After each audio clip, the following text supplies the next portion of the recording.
This story is all about patience. It's a woman, Dorothy, refusing to give up when everything and everyone was against her. On the surface, it is a divorce story, but when you look deeper, it is really about power. Who has it? Who pretends to have it? And who quietly builds it when nobody is watching? Now, let's crack on to today's story. They laughed at me, not a small laugh, not a quiet laugh, a big loud from the belly laugh. The kind of laugh that says, we already know how this ends. The kind of laugh that says, you do not belong here. The kind of laugh that says, go home, old woman, you have already lost. Good day, dear listeners. It's Granny's narrative again. I'm glad you're here with me. Please subscribe and like this video and listen to my video to the end. Let me know which city you are watching from. That way, I can see how far my story has traveled. I want us to know in this story that always keep your receipts in life, in work, in relationships, in everything. Write things down. Save the evidence. Build your case quietly because the day will come when someone asks to see the proof, and when that day comes, you want to be the person who opens a full filing cabinet, not the person who has nothing to show. Silence and patience, used with purpose, are more powerful than all the noise and money in the world. In all, being underestimated is not a weakness, it is a weapon. I was 63 years old. I was standing alone in a courtroom. I had no lawyer. I had no fancy suit. I had a simple blue dress I bought from a thrift store for $7. I had a brown leather bag I found at a garage sale for $3. And I had a yellow notepad I had been writing on for 2 years. Just me, just my notepad, just my $3 bag. On the other side of that courtroom sat my husband of 14 years. His name was Raymond Edward Carter. He was the owner of Carter Construction Group, one of the biggest building companies in Houston, Texas. He was worth over $40 million. He had 4 lawyers sitting next to him. 4, each one in a suit that probably cost more than my car. Behind him sat his girlfriend. She was 26 years old.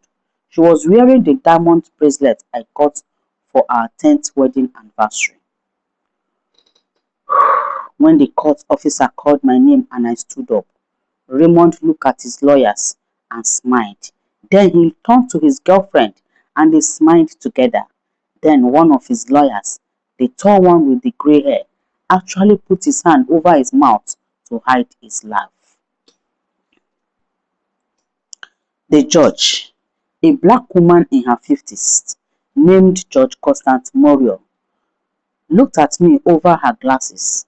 She did not laugh, but she did sign, the kind of sign a mother gives when her child is about to do something that will not end well. Mrs. Dorothy Carter, she said slowly, are you sure you want to do this without a lawyer? I looked at Raymond. I looked at his girlfriend wearing my bracelet.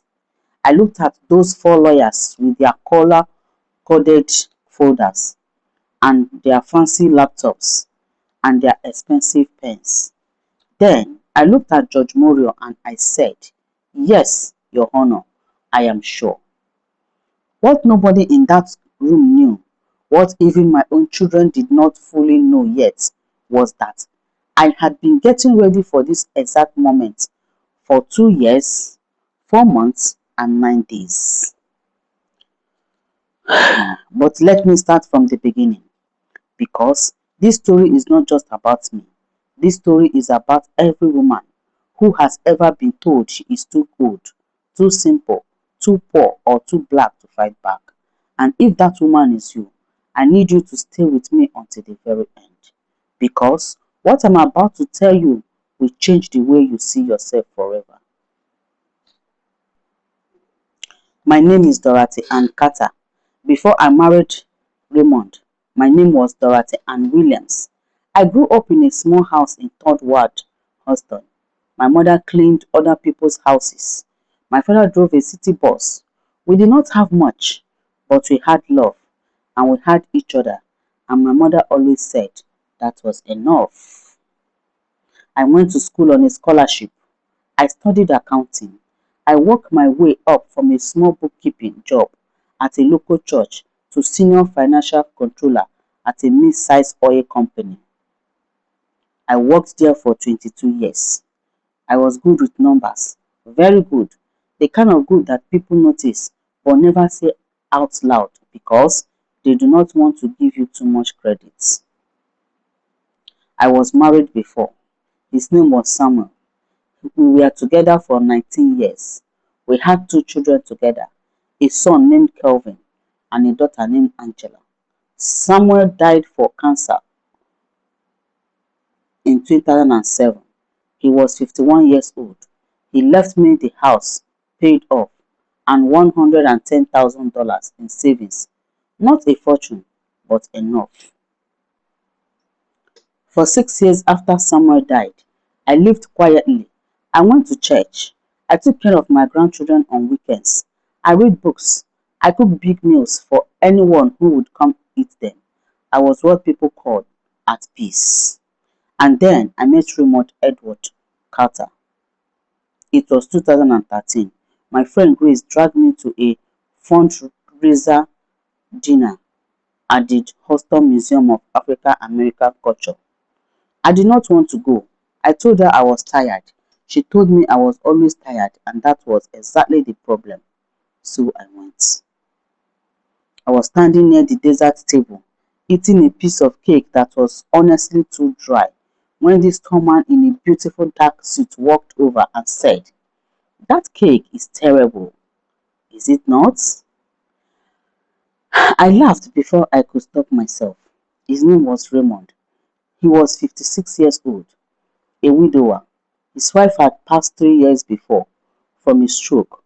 He had built his construction company from nothing, just him and two workers and a single truck. And now it employed over 300 people across Texas. He was charming. He was funny.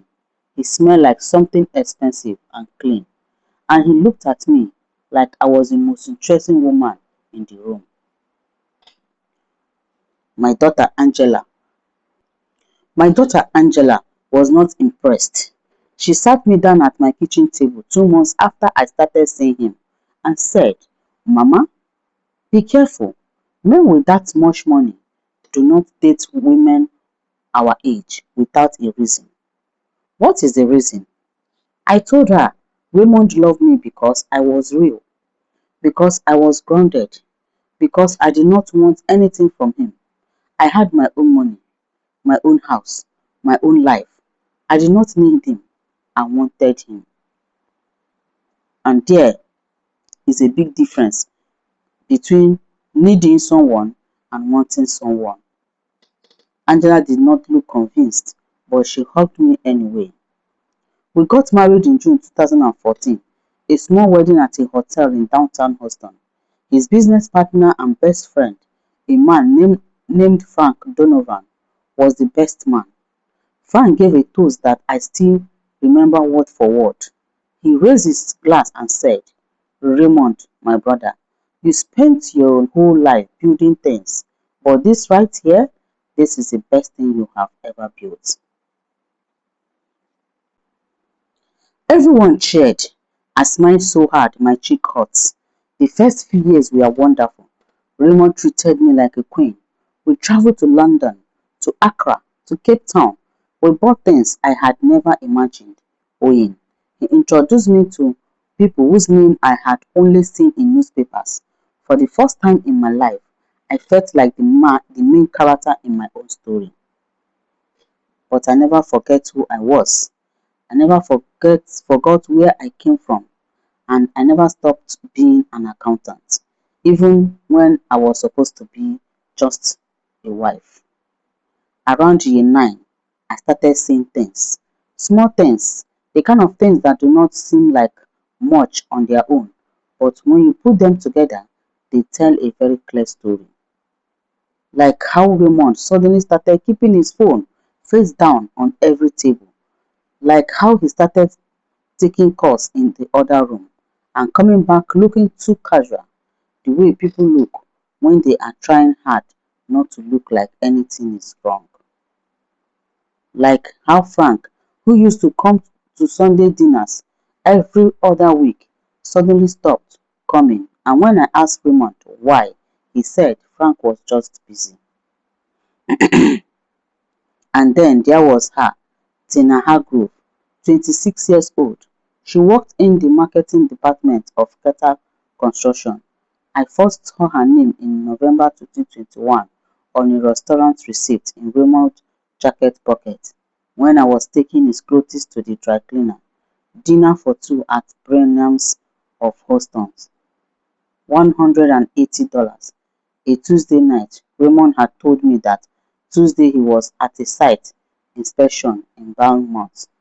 I did not comfort him. I am an accountant. Accountants do not panic. They look at the numbers, they find the pattern, they build the case. So I started watching. Every Tuesday and Thursday, Raymond came home later than usual, sometimes much later. Sometimes he came home and I could smell something floral on his collar, something young and sweet. I started checking his credit card statement, which came to our home office because I had always managed our household finances. That was the arrangement. I handled the household books, he ran the business. That arrangement was about to become the most important thing in my life. In January 2022, I found the first big thing. Raymond had set up what he called a home data hub 3 years earlier. It was a server in our home office that backed up everything: his phone, his laptop, his tablets, my laptop, everything. He had insisted on it. He said, Dorothy, if anything ever happens, if we ever lose a device, everything is safe. All our photos, all our documents, everything in one place. I thought it was sweet. Slightly paranoid, maybe, but sweet. That January night, while Raymond was out at what he said was a business dinner, I sat down at that home server and I opened it. What I found changed everything. First, yes, there were the messages between him and Tina. Hundreds of them. Photos, hotel receipts. It was all there. Painful, but not the biggest thing. The biggest thing was what I found in the business files. There was a company called Silverstone Holdings LLC, registered in Wyoming. I had never heard of it. It was not part of Qatar Construction Group. I searched deeper.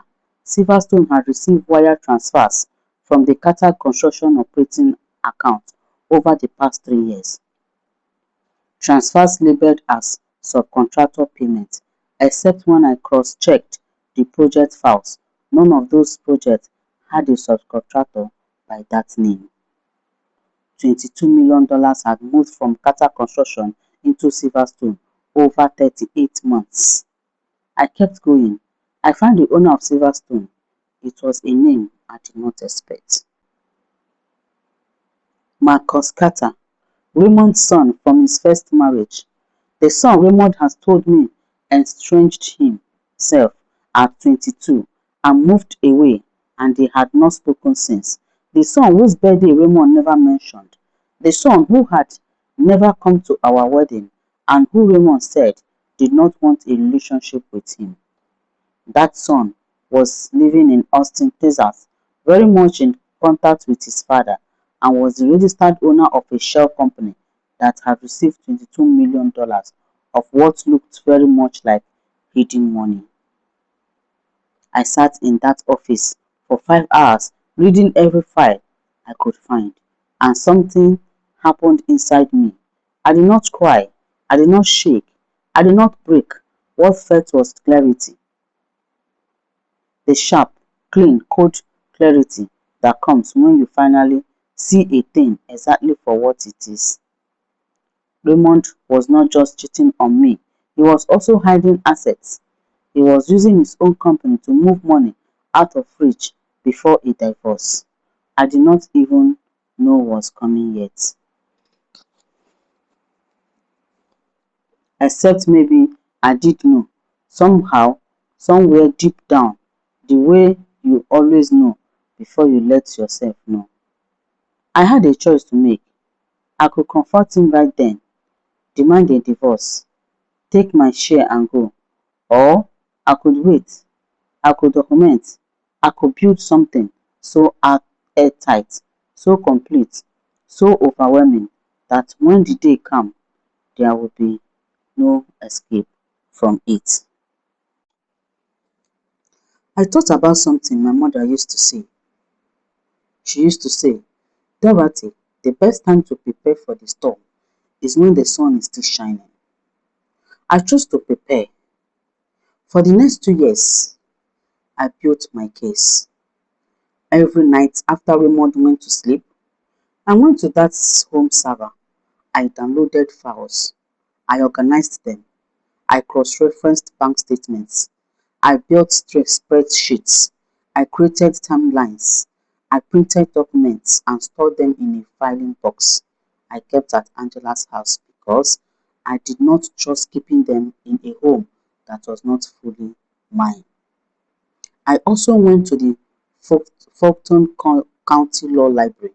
I checked out every book on Texas family law, civil procedure, and financial fraud that I could carry. I studied them in the way I had studied accounting 30 years ago, sitting at a kitchen table, making notes, testing myself, doing it over and over until I understood it deeply. I watched hours and hours of court proceedings on YouTube. I learned how to cross-examine a witness. I learned what exhibits are and how to enter them into evidence. I learned what an advanced inference is and how it works when someone refuses to answer a question. I learned the rules of evidence the way I had once learned the rules of double entry bookkeeping. I was not just preparing to divorce Raymond Carter, I was preparing to expose him completely. In March 2023, exactly on the second anniversary of the night I first opened that server, I made my move. We were eating dinner. I had made his favorite, jollof rice with fried plantain and grilled tilapia. I put them down my fork, looked at him across the table and said, Raymond, I know about Tina. He looked up for just 1 second, one small second. I saw fear in his eyes. Then it was gone, replaced by something smoother. He said, What are you talking about? I said, The girl from marketing, the one you have been seeing for over a year. He called me paranoid. He said I was imagining things. He said retirement was making me bored and suspicious. He raised his voice. He said, Dorothy, this is embarrassing. You are embarrassing yourself. I let him talk. I let him say everything he wanted to say. And when he was finished, I said, I want a divorce. He stared at me. Then the fear came back. But this time it was different. This time it was cold, calculated, like a businessman who has just heard a threat and is ready figuring out how to neutralize it. He said, Fine, we will get a divorce. And let me tell you right now, you will not get anything from me that you did not bring in. He picked up his phone right there at the dining table and called Frank. He said, Frank, I need you to freeze all the joint accounts tonight. Then he called a lawyer. He said, I need the best divorce attorney in Houston. Money is not an issue. Within 48 hours, every joint account was frozen. Every credit card we shared was cancelled. The emergency savings account I thought was in both our names turned out to have been quietly moved into his name only 2 years before. Hmm. I had $8,000 in a personal account. I had kept them from my working years. That was all I had. Mm. My children wanted to help me. Kevin offered me money. Angela offered to find me a lawyer. I said no to both of them, not because I was proud, because I had a plan, and that plan did not include borrowing money. I went to the Houston Bar Association website and I read every page about representing yourself in a desert divorce. Then I went to the law library and I kept reading. For 6 months, I prepared, while Raymond's lawyers filed motion after motion, trying to overwhelm me with paperwork and deadlines. I responded to every single one, calmly, correctly, on time. His lawyers started calling me impressive in their motions. I do not think they meant it as a compliment. I took it as one anyway. October 14th, 2024, Courtroom 4A of the Harris County District Court. I arrived 15 minutes earlier. I wore a simple navy dress from Target. I carried my brown thrift store bag. I had my yellow notepad, three sharp pencils, an accordion folder with color-coded sections I had organized over 24 months. Raymond arrived with four lawyers. I will say it again so you understand what I was walking into. Four lawyers, plus two paralegals, plus boxes and boxes of binders, plus Frank, his best friend and business partner, sitting behind him, plus Tina sitting 3 rows back in a white dress with my diamond bracelet on her wrist, looking bored and beautiful and completely untouchable. The court officer called the room to order. Judge Constant Morio walked in. She was a black woman in her mid-50s, natural silver looked ball back, reading glasses on a chain around her neck. She had a reputation in Houston legal circles. Brilliant, fair, absolutely no patience for time wasting or tricks. She looked at the docket, then she looked at both tables. Then her eyes landed on me. Just me. No lawyers, no paralegals, no binders. Just a woman in a navy dress with a $3 bag and a yellow notepad. Mrs. Carter, she said, are you representing yourself today? I stood. Yes, Your Honor. She took her glasses off and looked at me the way a doctor looked at a patient who has just said they plan to treat their own broken leg at home. She said, your husband is the CEO of a $40 million company. There are significant assets being claimed in this case. His legal team has decades of experience in complex financial divorces. She paused. I am going to ask you one more time. Are you absolutely certain? From the gallery, I heard a small laugh. From Raymond's table, I heard his lead attorney, a man named Howard Barnes, say something quietly that made the man next to him smile. I kept my eyes on Judge Muriel. Your Honor, I said, I cannot afford counsel. My husband made sure of that, but I am ready to proceed. Howard Barnes rose immediately, smooth as water. Your Honor, for the record, Mr. Carter did not prevent his wife from retaining counsel. He simply secured marital accounts during the separation period, as is his legal right. He also offered Mrs. Carter a settlement of $100,000 to assist her with transition costs. She declined. The word transition floated in the air like something polite that meant something ugly. Judge Muriel looked at me. $100,000, she said. Is that correct?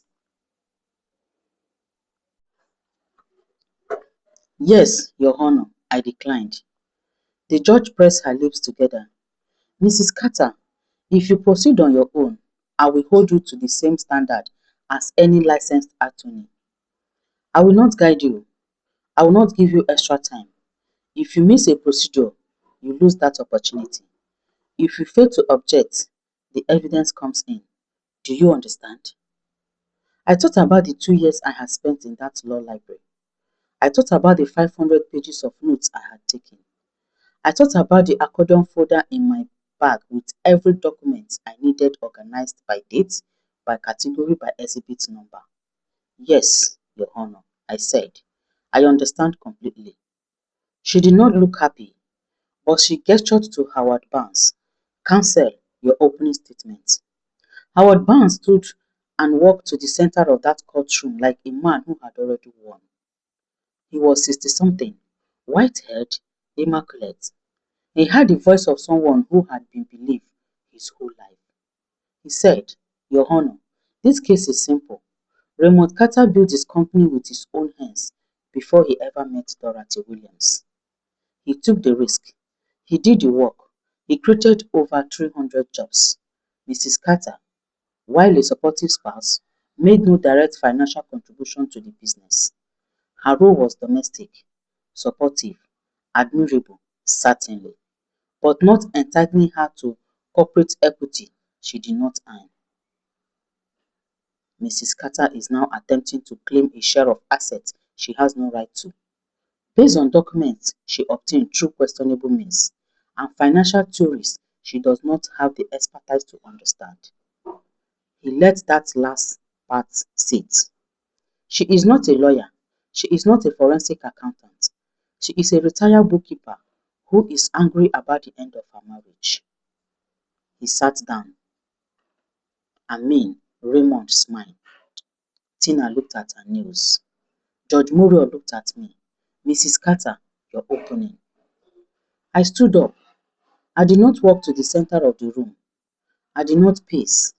I just stood at my table, hands resting on my notepad, and I spoke quietly, not loud, quiet, so quiet that every single person in that room had to lean forward to hear me. Your Honor, I said, my husband said this case is simple. He says he built everything alone. He says I am just noise. He is counting on you to believe that. He is counting on everyone in this room to look at me, a 63-year-old black woman with a thrift store bag and no law degree, and I decided I do not know what I'm talking about. Howard, Howard started to rise. Judge Moria held up one hand. Let her finish. I continued. Texas law requires complete financial disclosure in a divorce. Every asset, every account, every trust, every hidden entity. I pick up one sheet of paper from my folder. What my husband has filed in this case is not complete. Your Honor, there is a company called Silverstone Property Holdings, LLC. It is registered in Wyoming. Over the past 3 years, $22 million has been transferred from Carter Construction Group operating account into Silverstone. Those transfers are labeled as subcontractors' payments, but there are no contracts, there are no deliverable, there are no evidence of any work being done. I placed the paper on the evidence table. That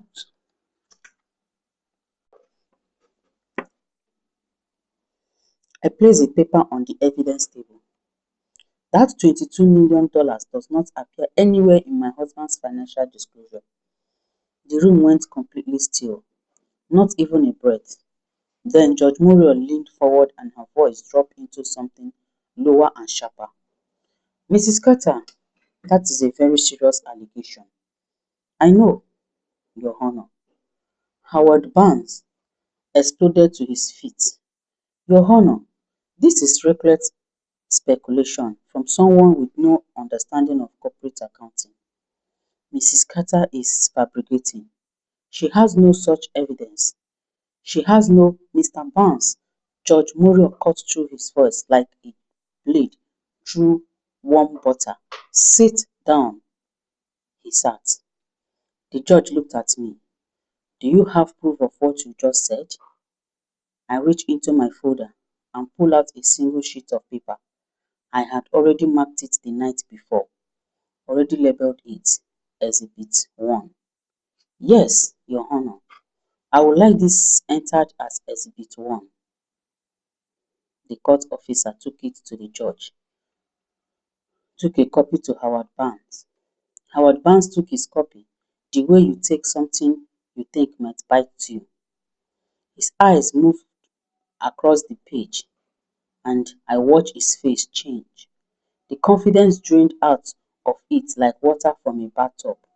What replaced it was the look of a man who has just realized the person he thought was losing is actually winning.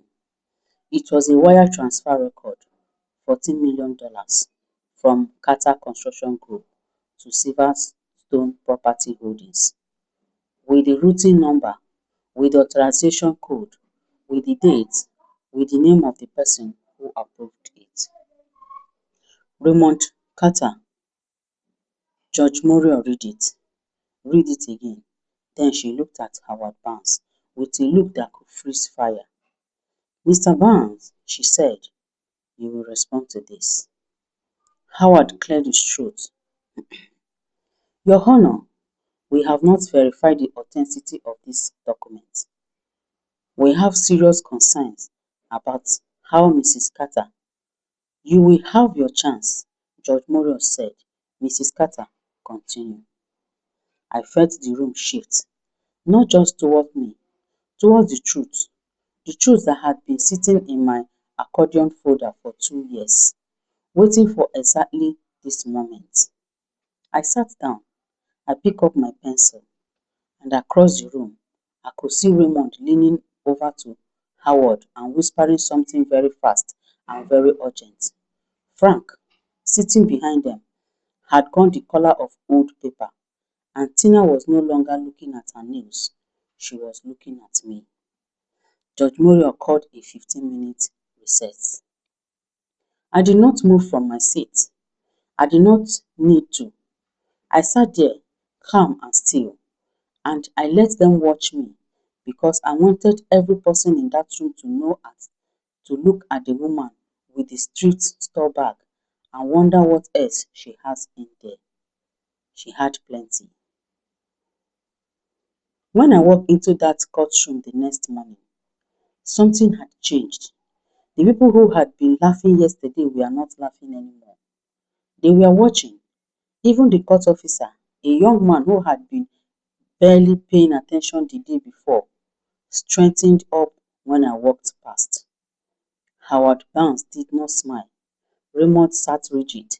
Frank did not meet my eyes. Judge Muriel took the bench exactly at 9. Mr. Barnes, she said without looking up, you may call your first witness. Howard stood. The petitioner calls Mr. Frank Donovan. I had been waiting for this. Frank walked to the witness stand like a man going somewhere he does not want to go, but has no choice. He wore a dark suit. His shoes were polished to a mirror. He was in his early 60s, well dressed, put together. Everything about him said successful businessman. Except his hands. His hands were not still. Howard walked him through his role as Chief Financial Officer of Carter Construction Group, walked him through the company's clean audit history, walked him through why the transfers to Silverstone were, he said, legitimate business expenses for contract labor on specific projects.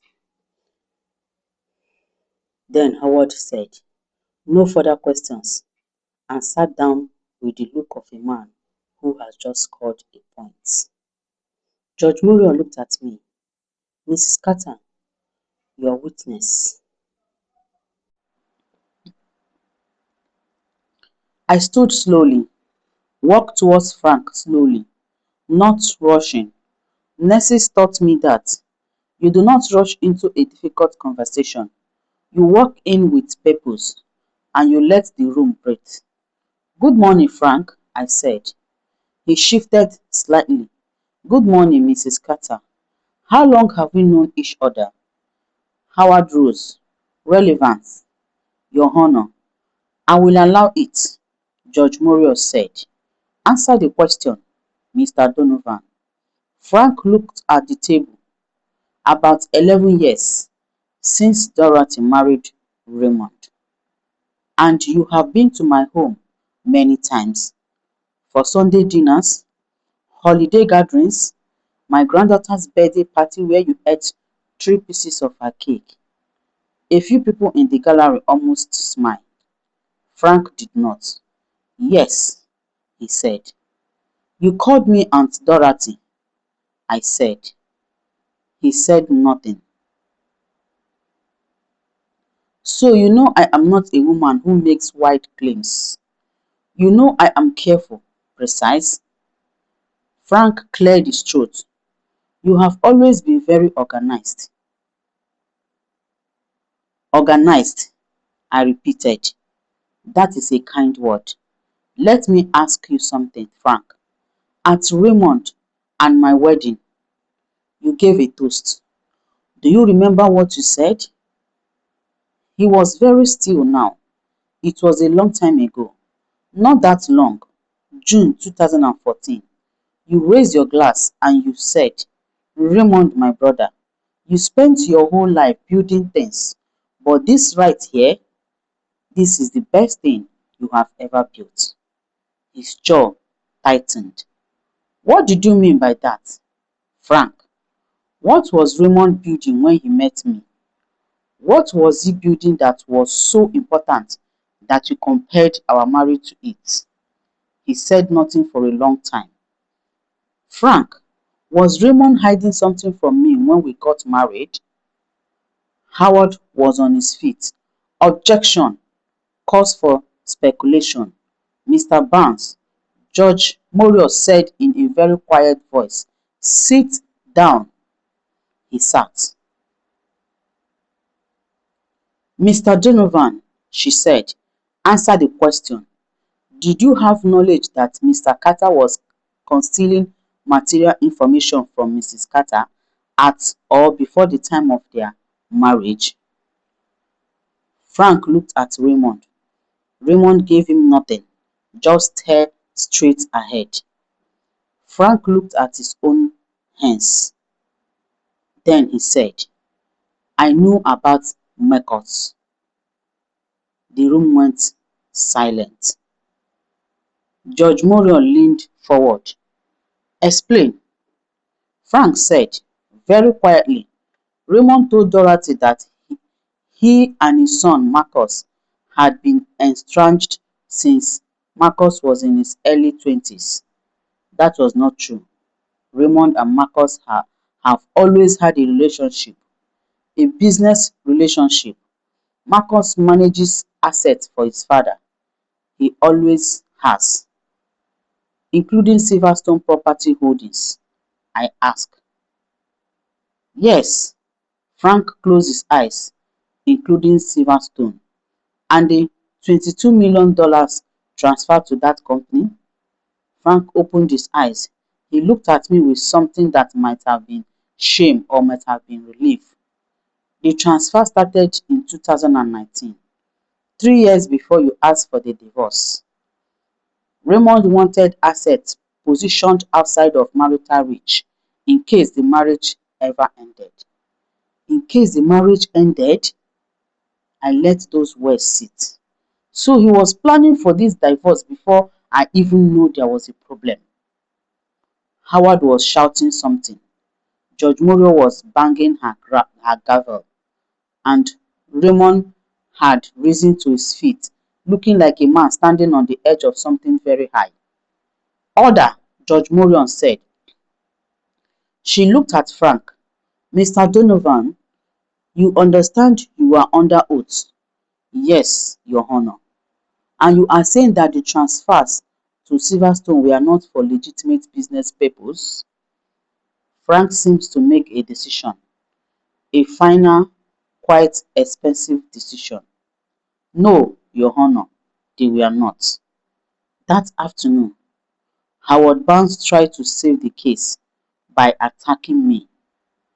Your Honor, he said, with his voice very controlled and professional. We would like to submit a sworn statement from Dr. Raymond Foster, a licensed psychiatrist who is familiar with Mrs. Carter mental health history. I did not blink. Dr. Foster's statement, however, continued, indicate that Mrs. Carter has shown signs of obsessive thinking, fixation, and delusional ideation. Given the extraordinary nature of her claims, we believe her mental state must be considered. Judge Muriel read the affidavit. Then she looked at me. Mrs. Carter, do you know this doctor? Yes, Your Honor. I saw him twice in early 2022. And Your Honor, with your permission, I would like to call him to the stand. Howard's head snapped up. He is not available today. He is in this building, I said calmly. I had him subpoenaed yesterday afternoon. The look on Howard Barnes' face was worth every single night I had spent awake at my kitchen table. Judge Muriel looked at the court officer. Is the witness present? He checked the hallway. Yes, Your Honor. Bring him in. Dr. Raymond Foster entered the courtroom looking like a man who had not slept properly in a week. He was a Nigerian-American man in his late 40s, well-dressed, credentials obvious in the way he carried himself, but his eyes looked haunt. He took the stand. He was sworn in. He sat down and folded his hands in his lap so tightly they turned pale. I approached him gently, the way I approach anyone I can see is frightened.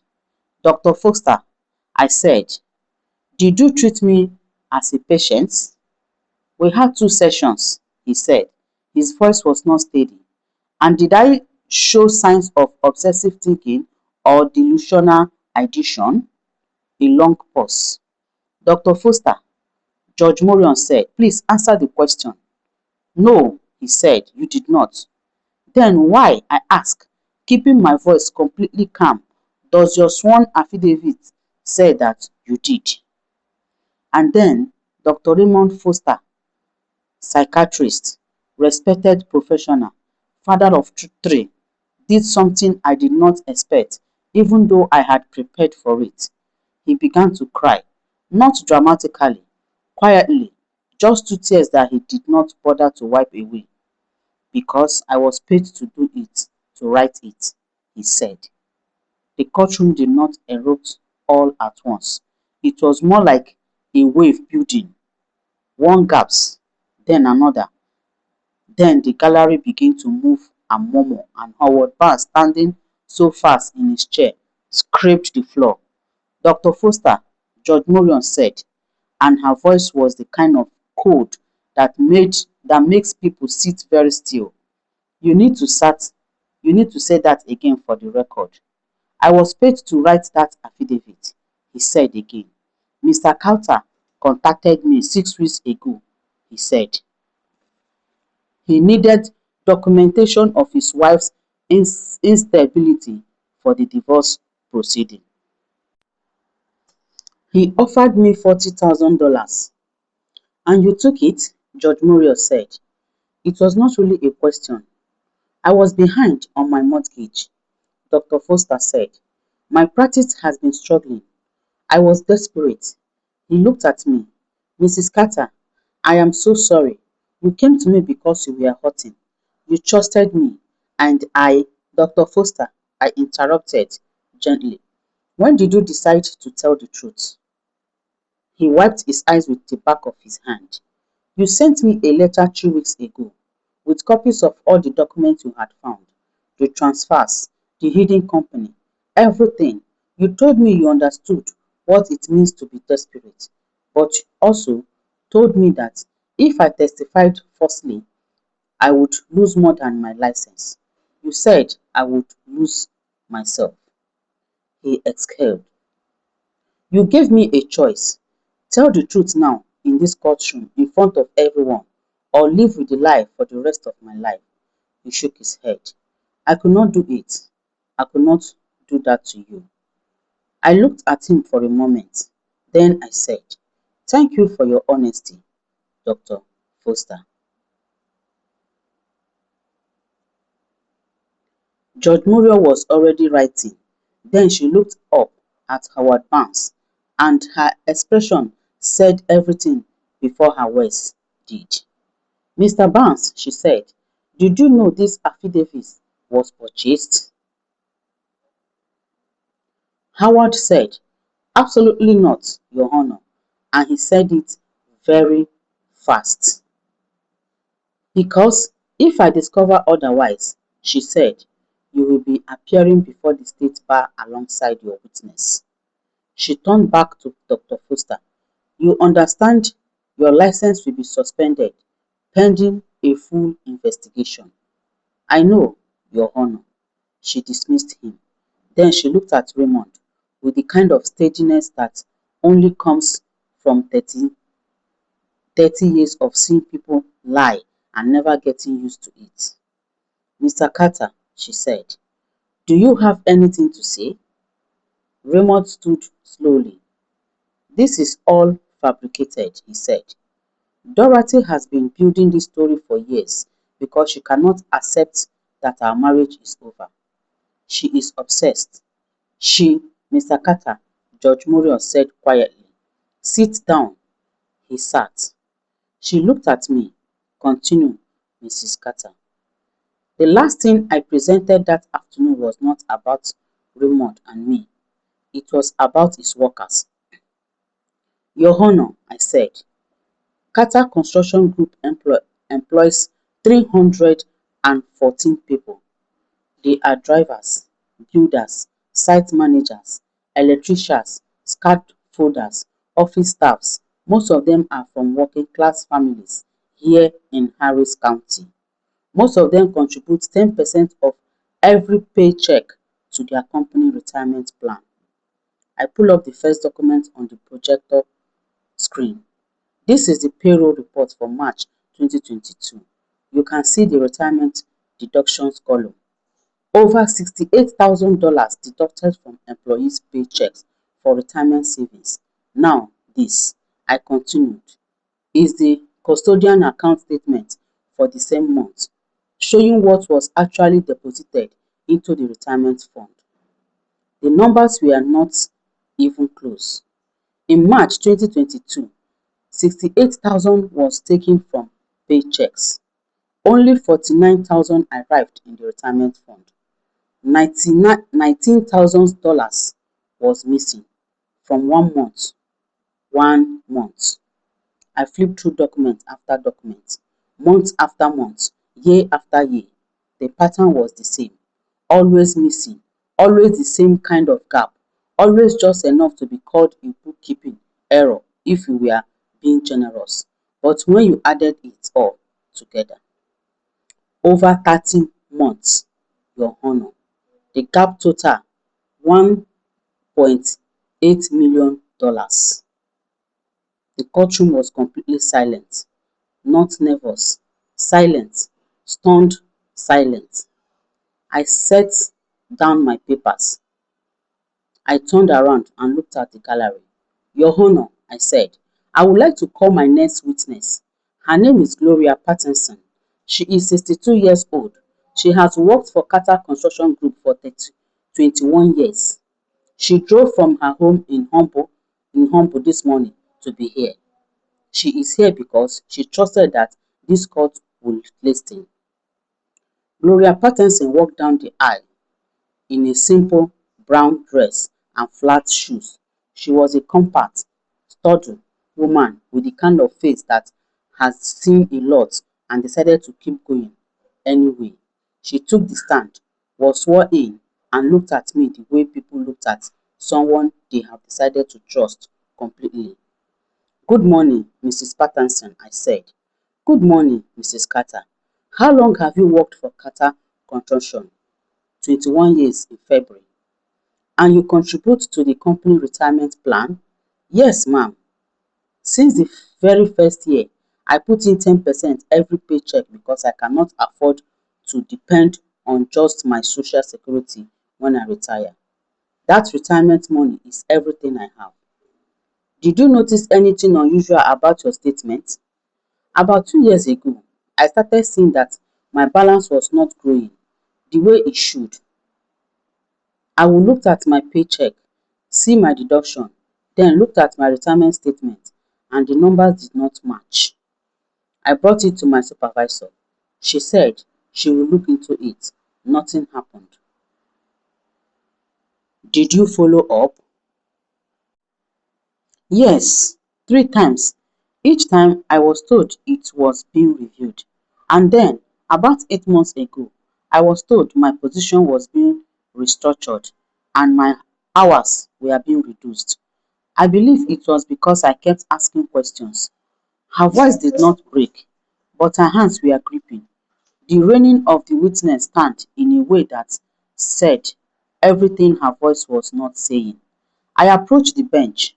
Your Honor, I would like to submit Mrs. Patterson's personal payroll records and retirement account statement as evidence. 3 years of documents she kept herself. Every deduction, every statement, cross-referenced and organized. Judge Morio took the document. She read for what felt like a very long time. Then she set them down. And when she looked at Raymond Carter, something in her face had changed. The judicial reserve was still there, but underneath it was something personal, something that looked very much like fury. Mr. Carter, she said, 314 people trusted you with part of every paycheck, part of their futures. Raymond said nothing. Judge Moore turned to me.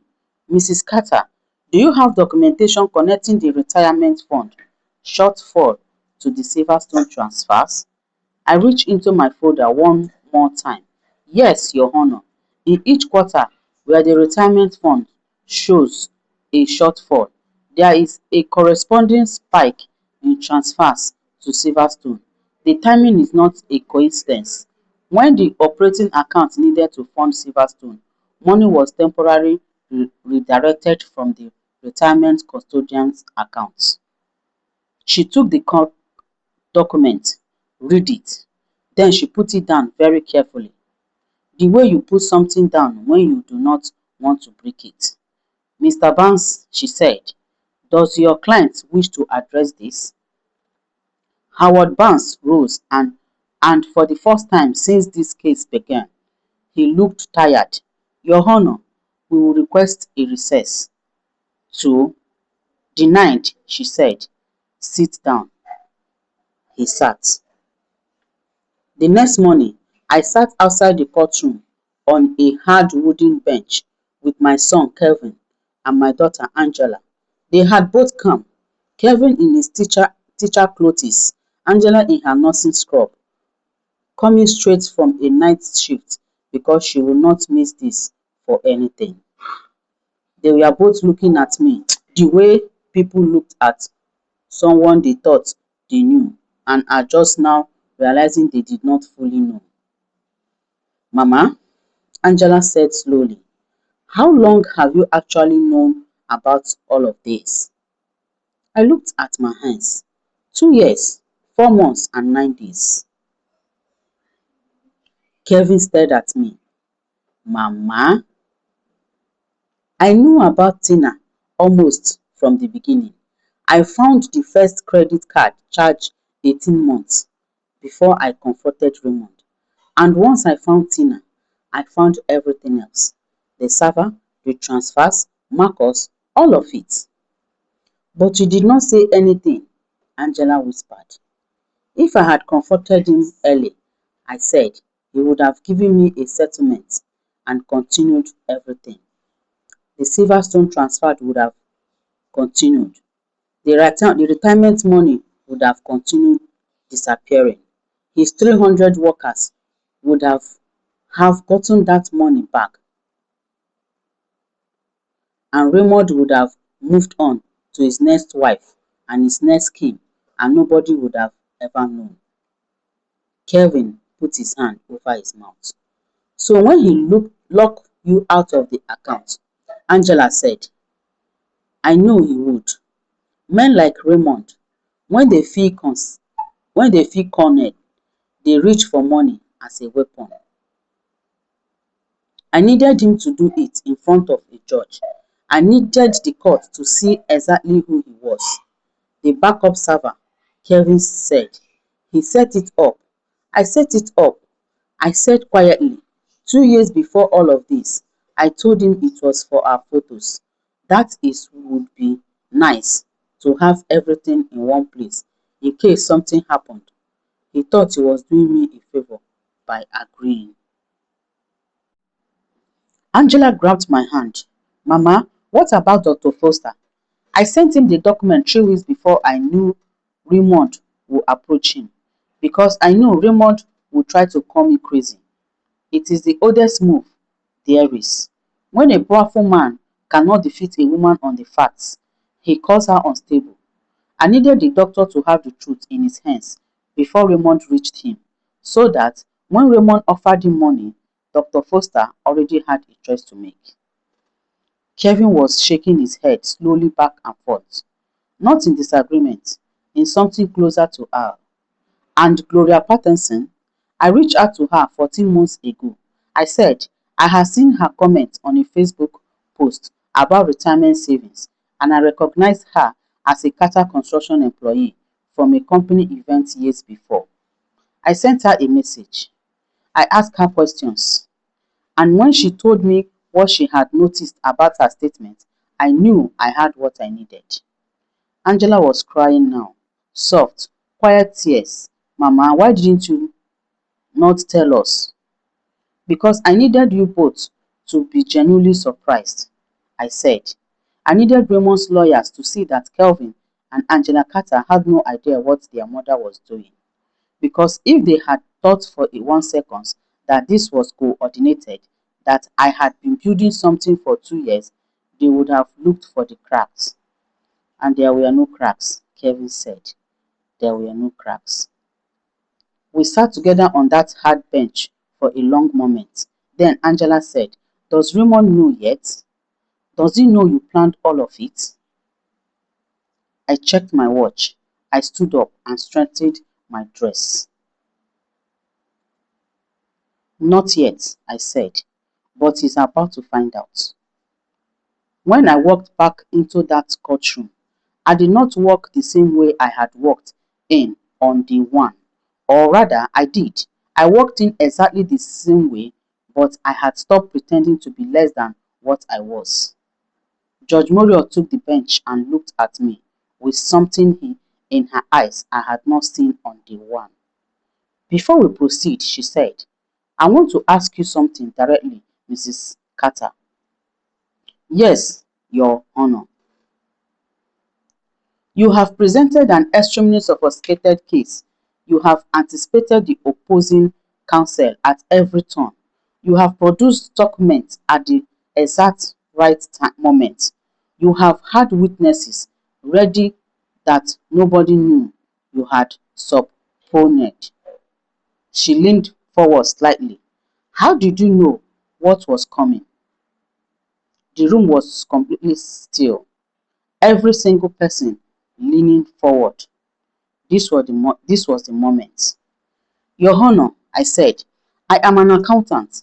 I have been an accountant for 30 years.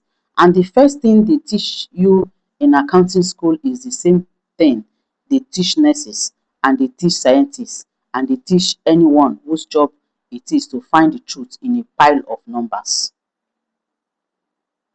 I held up my yellow notepad. Document everything. If it is not written down, it did not happen. If you cannot prove it, nobody will believe you. I set the notepad down. When I married Raymond 14 years ago, I started keeping records. Not because I did not trust him, because I am careful. Because I have spent my whole life working in systems where careful people survive and careless people get blamed for other people's mistakes. And when I found the first evidence, I said slowly, I did not panic. I assessed, I organized, I documented, and I waited until I had built something that would not be denied. Something that could not be explained anyway. something that could not be called the confused rambling of a bitter old woman. I looked at Raymond for the first time since I had started speaking.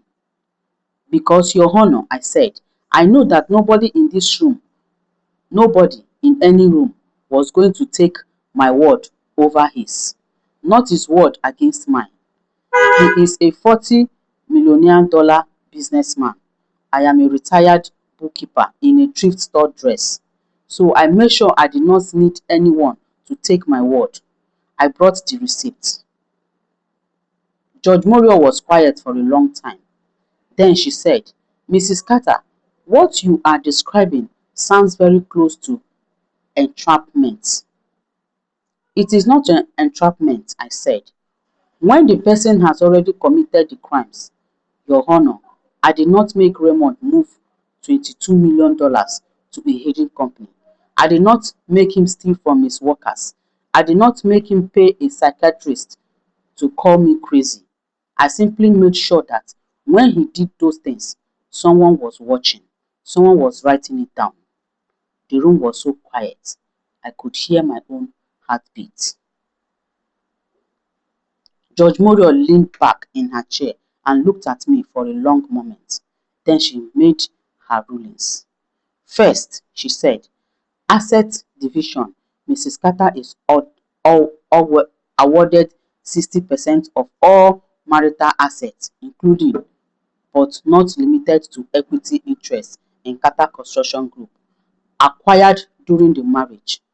The Silverstone Property Holdings LLC is to be dissolved immediately, with all assets returned to the United States and subject to full division.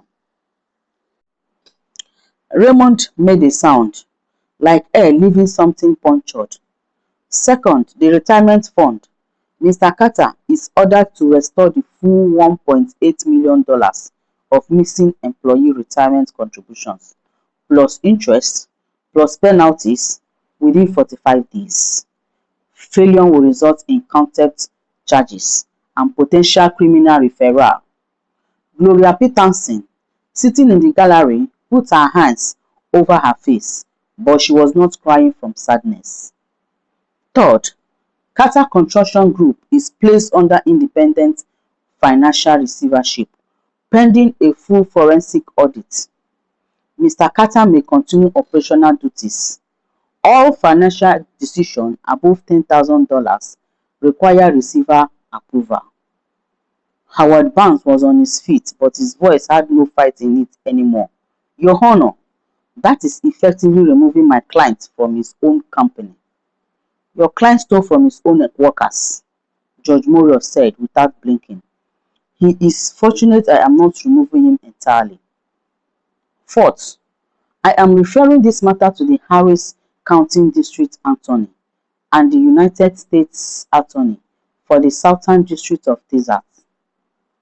The evidence presented suggests violations of wire fraud statutes, erosion regulation, money laundering laws, and obstruction of justice. Raymond stood. Your Honor, I want to be clarified. Sit down, Mr. Carter, she said. I do not want to hear from you. He sat.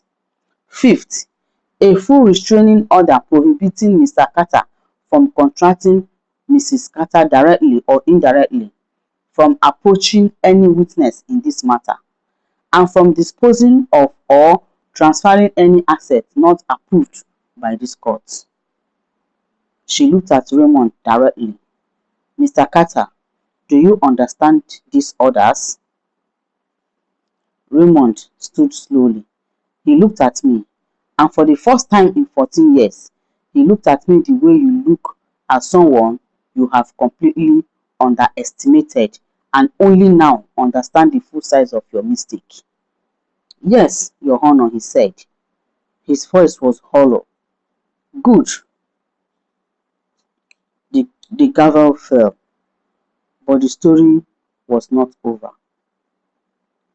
Because just as Howard Barnes began gathering his papers and Raymond turned to leave, and Tina stood up in the gallery, looking confused and frightened, The courtroom door, the courtroom doors opened. 5 people walked in. 2 men, 3 men, dark suits, federal badges. The lead agent, a black woman in her 40s, with the kind of stillness that comes from authority, walked directly to Raymond. Raymond Edward Carter, she said. He turned. Yes, I am Special Agent Priscilla Harrison, FBI, Financial Crime Division. You are under arrest for wire fraud, security fraud, embezzlement, money laundering, and conspiracy to obstruct justice. She reached for her handcuffs.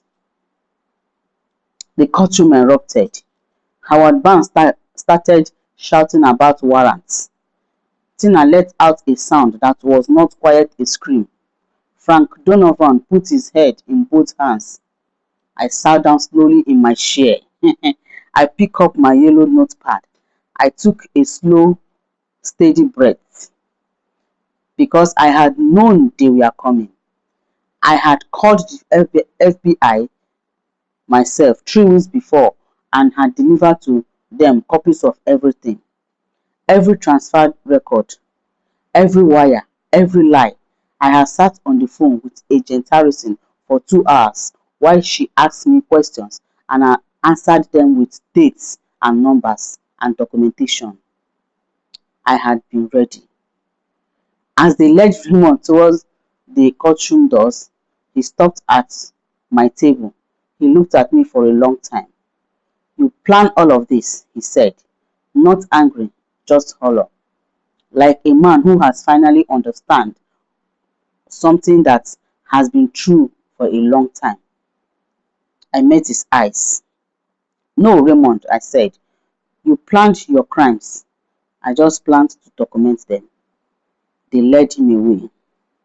3 months later, Gloria Pattinson stood at the front of the Carter Construction main warehouse in southwest Houston and looked at 314 workers who had taken the morning off from their routines and their sites and their office desks to be there.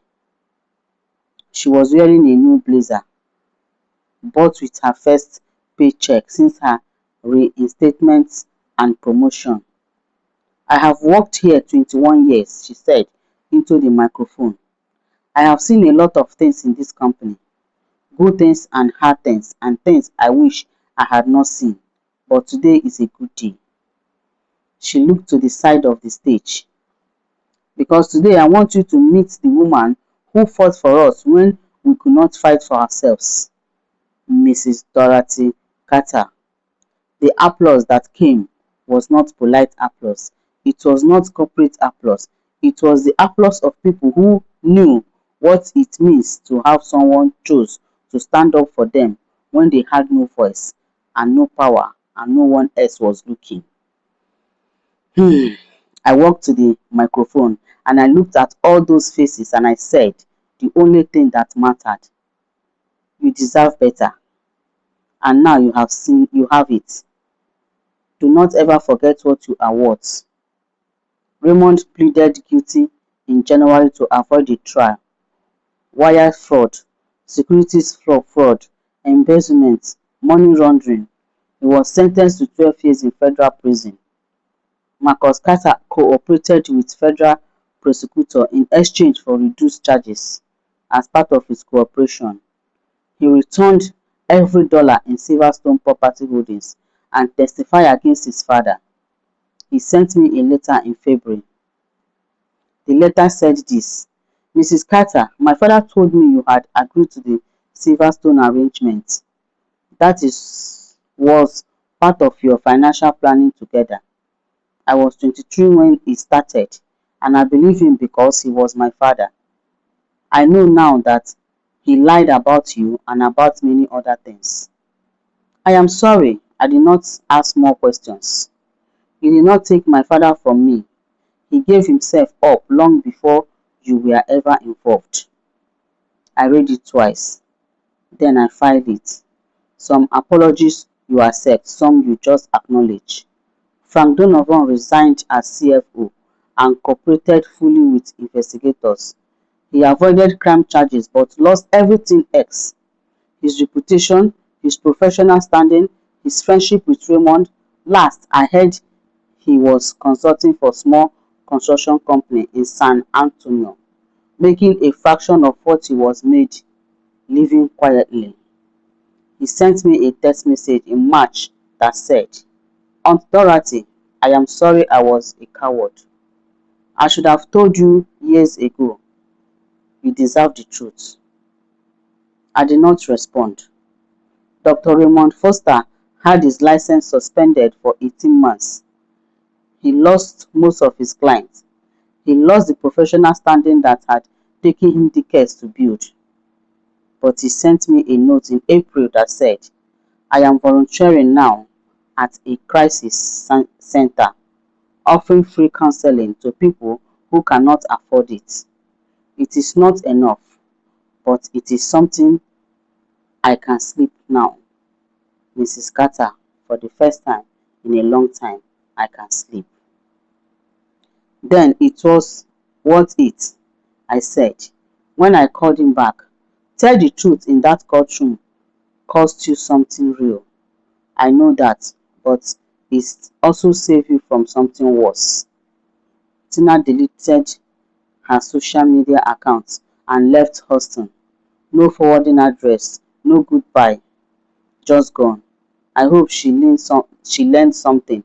I hope she understood that being young and beautiful does not protect you when you help someone powerful hurt people who did not wrong. But mostly, I hope she is somewhere starting a better chapter.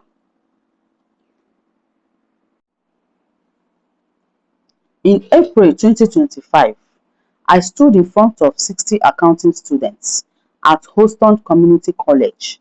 Their professor had invited me to speak. The class was called Ethical Practice in Financial Accounting. But what those students wanted to hear was not a lesson about ethics.